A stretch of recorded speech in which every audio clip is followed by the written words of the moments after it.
গতকালকে century miss করা মমিনুল হক বলেছিলেন প্রেস কনফারেন্সে যে আমাদের প্রথম একটা ঘন্টা খুবই চ্যালেঞ্জিং, ওইটা আমরা যদি আমাদের ব্যাটসম্যানরা পার করতে পারে তাহলে বাংলাদেশ একটা বড় সংগ্রহের দিকে যেতে পারবে। কিন্তু আজ আমরা দেখেছি প্রথম সেশন শেষে বাংলাদেশ শুধু ৭৯ রানের মতো করতে পেরেছে এবং সেই সঙ্গে 3টি উইকেট হারিয়েছে লিটন, মিরাজ, সেই সঙ্গে তাইজুল ইসলাম। কিন্তু ক্রিজে এখনও মুশফিকুর রহিম একাই লড়ে যাচ্ছেন, ৭১ রান করে অপরাজিত আছেন।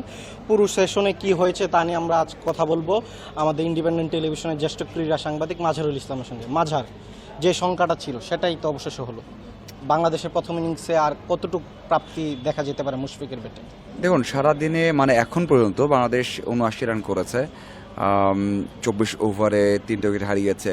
খারাপ না, আমরা যদি সেইভাবে দেখি খারাপ না।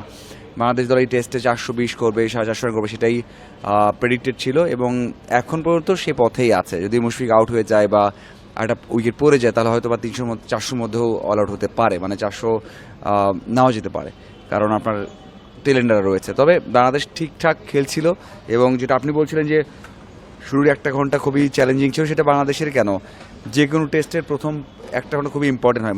5টা দিন হয় একটা টেস্টের, 5 দিনের শুরুর যে একটা ঘন্টা থাকে এটা খুবই ইম্পর্টেন্ট হয়। উইকেট বোঝা, রাতে চেঞ্জ হয়েছে কি না, বোলাররা কেমন সুবিধা পাচ্ছে, সেটা খুবই ইম্পর্টেন্ট হয়। এবং আমার মনে হয় যে সেই ইনিশিয়াল যে ভয়টা কাটিয়ে উঠেছিল। প্রায় 11 ওভার ব্যাট করে ফেলেছিল দুজন, লিটন এবং মুশফিক।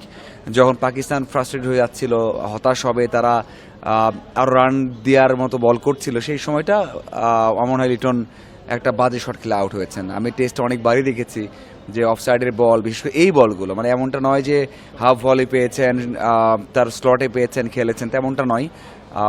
একেবারেই শর্ট পিচ একটা বল লেগ সাইডে ঘুরাতে গিয়েছেন, টাইম হয়নি, আউট হয়ে গেছেন। সেটাও ঠিক আছে, লিটন 33 রান করেছেন এবং একটা পার্টনারশিপ করছিলেন মুশফিকের সাথে। কিন্তু আউটটা বেশি খারাপ লেগেছে মিরাজেরটা। মিরাজ 6 হাঁকালেন, পরে বলে আউট হয়ে গেলেন, এটা আসলে খুবই দৃষ্টিকটু ছিল। এবং যেভাবে ক্যাচটা দিয়ে এসেছেন সেটা কোনোভাবে একজন অলরাউন্ডার, আমি মিরাজকে অলরাউন্ডারই বলি, খেলেন অলরাউন্ডার হিসেবে, যেভাবে দিয়ে এসেছেন সেটা আসলে কোনোভাবেই মেনে নেওয়া যায় না। এরপরে মুশফিক চেষ্টা করছে, এখন মুশফিকের উপর ডিপেন্ড করছে। যেটা বললাম যে মুশফিক যদি আগামী 1 ওভার 2 ওভার 3 ওভার মধ্যে উইকেট দিয়ে যান তাহলে 400 রানও হবে না।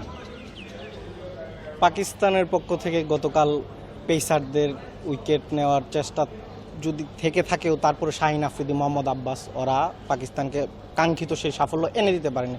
কিন্তু আজকে দেখা গিয়েছে আব্বাসের নামের পাশে গতকাল ছিল 1 উইকেট, আজকে তিনি 3টি উইকেটই তিনি নিয়েছেন। আব্বাস বাংলাদেশের এই কন্ডিশনে এত ভালো করেছেন, তিনি নিয়মিত কাউন্টি ক্রিকেট খেলে থাকেন। আপনার কি মনে হয় তার যে লাইন অ্যান্ড লেন্থ, ওইটা কি কাউন্টি ক্রিকেটের জন্য এখানে তিনি বেশি সফলতা পাচ্ছেন? বিশেষ করে যে গরমটা দেখা যাচ্ছে, ওই ওয়েদার সাথে কি আব্বাস ভালো করছেন কিনা বাংলাদেশ? না, প্রথম দিন তো সফল হননি, প্রথম দিন তো ভালো করেনি। আমরা সেই অর্থে মনেই হয়নি যে ভালো বল করতে পারেন। শাহিন আফ্রিদি বল করছিলেন, এক পাশ থেকে হাসান বল করছিলেন, স্পিনার বল করছিলেন এবং আব্বাসকে এরকম খুব বেশি ডেঞ্জারাস মনে হয়নি। তবে হ্যাঁ, দ্বিতীয় দিন ভালো করেছেন, সেটাতে বাংলাদেশি ব্যাটারদের ভূমিকাটা বেশি।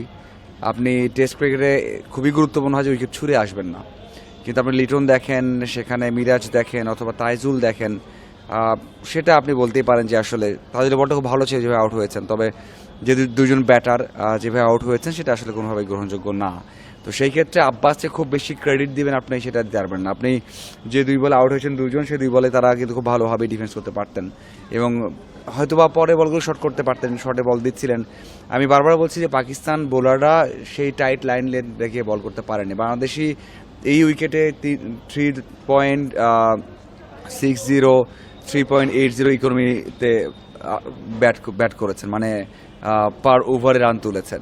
তো সেই ক্ষেত্রে আপনার মাথায় রাখতে হবে যে এখানে টেস্ট ক্রিকেট আপনি 3ই অনেক, পার ওভার 3 নিচ্ছেন, এটাই অনেক। কিন্তু আপনি সেখানে 3.80 3.70 রান নিচ্ছেন, এটা অবশ্যই আমার মনে হয় যে বাংলাদেশের ক্রেডিট যেমন, সাথে পাকিস্তানি বোলারদের লাইন ঠিক রেখে না রেখে বল করাটা তেমন। আপনি